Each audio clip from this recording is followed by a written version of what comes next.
Bonjour tout le monde, j'espère que vous allez bien. Josiane Etu en direct de sa voiture, créatrice de la page Family Up et coach familial.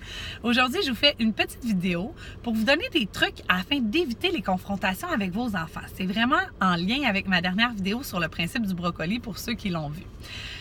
Donc, je me suis pris quelques petites notes parce que c'est des points que je trouve super importants. C'est des trucs pratico-pratiques que je suis certaine qui vont vraiment vous aider, puis je veux pas en oublier. Première des choses, comme je l'ai dit dans ma vidéo précédente, si on veut éviter les confrontations, c'est super important d'arrêter d'insister, d'exposer les choix, d'exposer les options et les conséquences qui viennent avec. Et ensuite, de laisser l'enfant assumer ses décisions. Il faut aussi s'assurer qu'il n'obtienne aucun avantage à la désobéissance. Comment on fait ça? Premier truc. Le laisser le plus souvent possible choisir entre quelques options. À ce moment-là, on répond aux besoins de décision de notre enfant, à son besoin d'indépendance, mais ça reste que c'est nous qui avons le contrôle puisqu'on va offrir des choix qui nous conviennent. Je vous donne un exemple. On veut que notre enfant mange des légumes au souper, bien on peut dire avant le souper, mon petit cœur, qu'est-ce que tu voudrais manger avec ton souper? Des carottes ou des fèves? L'enfant a l'impression qu'il a le contrôle, que c'est lui qui décide, mais ça reste qu'il va manger des légumes comme on le souhaitait. Avec un adolescent, on peut lui dire « Tu as 6 heures de jeux vidéo cette semaine, comment tu veux les répartir? » Deuxième point, ne cherchez pas à tout contrôler. Je vous l'ai dit, plus les enfants grandissent, plus ils ont besoin d'indépendance. C'est important de les laisser faire leurs choix, même s'ils peuvent faire des erreurs de jugement. Après, ils vont les assumer. Exemple, à 3 ans, on peut laisser un enfant choisir entre 2 paires de pantalons. À 14 ans, bien, si notre ado veut sortir en Bermuda en avril, on peut le laisser assumer aussi. Troisième point. Lorsqu'un enfant ne veut pas obéir, n'entrez pas dans une guerre de pouvoir pour qu'il obéisse absolument à votre consigne.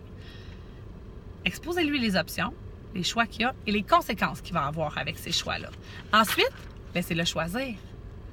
Donc, par exemple, avec un enfant de 3 ans, on peut dire « Si tu fais une bonne sieste, on va pouvoir aller jouer au parc après. Par contre, si tu dors pas, tu vas être trop fatigué pour aller jouer au parc.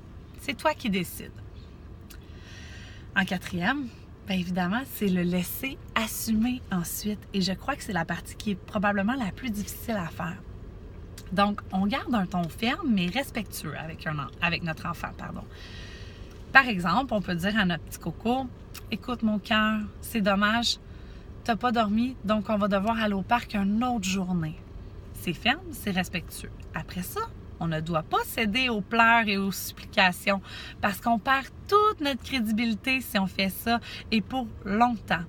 On s'entend qu'ils ne font pas si pitié que ça, hein? C'est leur choix à eux de ne pas avoir dormi. Donc, c'est vraiment important à ce moment-là de rester ferme sur notre décision et de laisser notre enfant assumer les conséquences de ses choix. Cinquièmement, évitez les formules toutes faites.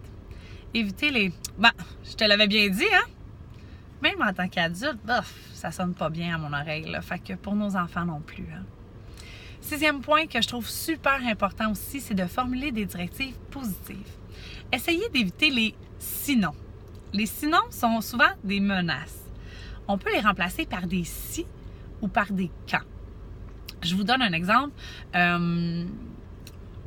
On pourra aller faire un tour de vélo quand tu auras rangé ta chambre. Plutôt que range ta chambre, sinon on n'ira pas faire de vélo. Donc, en remplaçant le sinon par un quand ou par un si, ça fait toute la différence et notre enfant aussi le perçoit différemment, le perçoit plus positivement automatiquement.